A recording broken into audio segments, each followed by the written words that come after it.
আসসালামু আলাইকুম।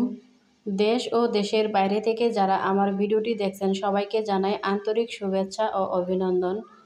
কেমন আছেন আপনারা? আমি ভালো আছি। আজ আমি আপনাদের সাথে শুটকির তরকারি রেসিপিটা শেয়ার করতে যাচ্ছি। আলু, বেগুন, সিম এবং পাকা টমেটো দিয়ে শুটকি রান্না করব। 7 থেকে 8টি কাঁচামরিচ আমি কুচি করে নিয়েছি। প্রায় 1 মুঠো পরিমাণ মাঝারি সাইজের শুটকি। এই শুটকিগুলোর নামটা যে কি আমি ভুলে গেছি, আপনারা একটু জানলে কমেন্ট করে প্লিজ আমাকে জানাবেন। দিয়ে দিচ্ছি স্বাদমতো লবণ, 4টি পেঁয়াজ কুচি দিয়েছি, দিয়ে দিলাম হাফ চামচ হলুদের গুঁড়া। এখন দিয়ে দেব হাফ কাপ পরিমাণ সয়াবিন তেল। আপনারা রান্নার জন্য যে তেলটা ব্যবহার করেন সেই তেলটাই দেবেন। লবণ মরিচটা অবশ্যই আপনারা আপনাদের স্বাদ অনুযায়ী ব্যবহার করবেন। যেহেতু আমি একদম চড়চড়ি করব না, সামান্য একটু ঝোল রাখবো, তাই আমি সবজিগুলো একটু মোটা মোটা করে কেটে নিয়েছি।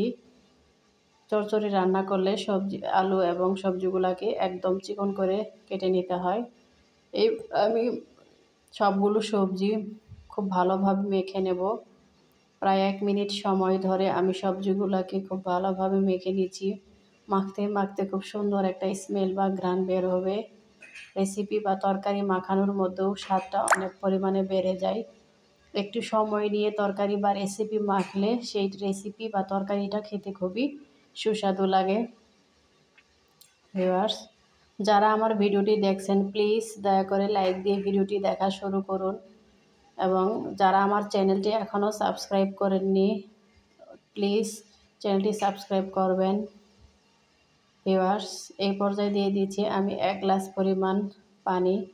এখানে আমি আরও হাফ গ্লাস পরিমাণ পানি অ্যাড করব, যেহেতু পানির পরিমাণটা কম হয়ে গেছে। ভিউয়ার্স, যারা অলরেডি আমার চ্যানেলটি সাবস্ক্রাইব করেছেন তাদেরকে জানাই আন্তরিক শুভেচ্ছা। এখানে আমি আরও একটু পানি অ্যাড করলাম, যেহেতু পানির পরিমাণটা কম হয়ে গিয়েছিল। প্রায় আরও হাফ গ্লাস পরিমাণ পানি এখানে আমি দিয়ে দিলাম। এবার আমি রেসিপিগুলোকে একটু সমান করে মেখে নিচ্ছি। ঢাকনা দিয়ে ঢেকে কমপক্ষে 10 মিনিট মিডিয়াম টু লো আঁচে জাল করে নেব বা সিদ্ধ করে নেব। ভিউয়ার্স, ফিরে এলাম 10 মিনিট পর। 10 মিনিট পর ফিরে এসে এ পর্যায়ে আমি রেসিপিটাকে বা সবজিগুলোকে একটু নেড়ে চেড়ে নিচ্ছি। ওপরের অংশগুলো নিচের দিকে, নিচের অংশগুলো ওপরের দিকে দিয়ে দিচ্ছি। এইভাবে একটু নেড়ে চেড়ে দিলে রেসিপির স্বাদটা একটু বেড়ে যায় এবং সবজিগুলো সমানভাবে সিদ্ধ হয়।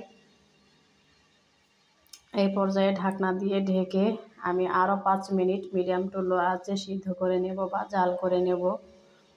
ভিউয়ার্স, ফিরে এলাম আরও 5 মিনিট পর। দেখুন আমার রেসিপিটা হয়ে গেছে। কেমন লাগলো ভিডিওটি অবশ্যই কমেন্ট করে জানাবেন। আবার দেখা হবে নতুন কোনো ভিডিওতে নতুন কোনো রেসিপি নিয়ে।